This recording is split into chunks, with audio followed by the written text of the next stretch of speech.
بتائیں کہ وزیر اعظم شہباز شریف نے دو ٹوک پیغام دیا ہے کہ جوہری پروگرام پر کوئی سمجھوتا نہیں ہوگا۔ یہ 24 کروڑ عوام کا پروگرام ہے جو انہیں بہت عزیز ہے۔ امریکی پابندیوں کو بلا جواز قرار دے دیا۔ واضح کیا قومی مفاد کا تقاضا ہے، ذاتی پسند ناپسند کو قربان کر دیں۔ شہباز شریف نے پی ٹی آئی سے مذاکرات پر رد عمل دیتے ہوئے باور کرایا کہ ملکی مفاد سامنے رکھ کر بات چیت کریں گے تو قومی یکجہتی کو فروغ ملے گا۔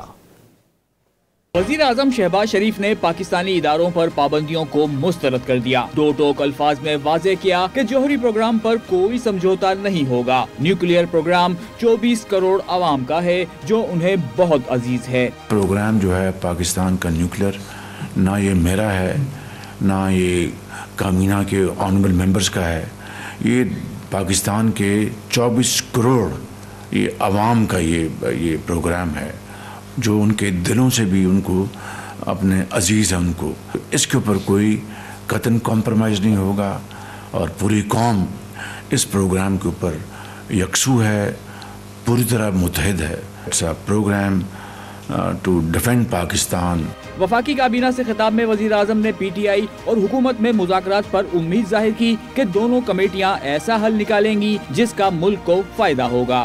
نیشنل انٹرسٹ کا تقاضا یہی ہے کہ قومی مفاد کا تقاضا یہ ہے کہ ہم اپنے ذاتی مفادات کو قومی مفادات کے تابع کریں۔ It takes to to tango, تالی دونوں ہاتھوں سے بجتی۔ مجھے پوری امید ہے کہ یہ دونوں پارٹی جو ہیں پی ٹی آئی اور حکومتی پارٹی مل کر کوئی ایسا حل نکالیں گے جس سے کہ پاکستان کے بہترین مفاد میں پاکستان کو امن اور استحکام دیں گے انشاءاللہ۔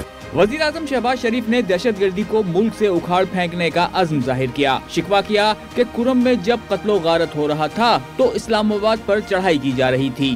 شومی قسمت ہے کہ جن دنوں میں یہ قتل و غارت ہو رہی تھی اس وقت اسلام آباد پر چڑھائی کی جا رہی تھی۔ کاش یہ وسائل، یہ وقت، یہ توانائی وہاں پر بارہ چنار میں اس کو ختم کرنے کے لیے اگر صوبائی حکومت صرف کرتی تو شاید نقصان اتنا زیادہ نہ ہوتا۔ وزیر اعظم نے بہتر ہوتی معیشت کے اعداد و شمار سے آگاہ کیا۔ بنگلہ دیش سے بہتر ہوتے تعلقات پر بھی روشنی ڈالی۔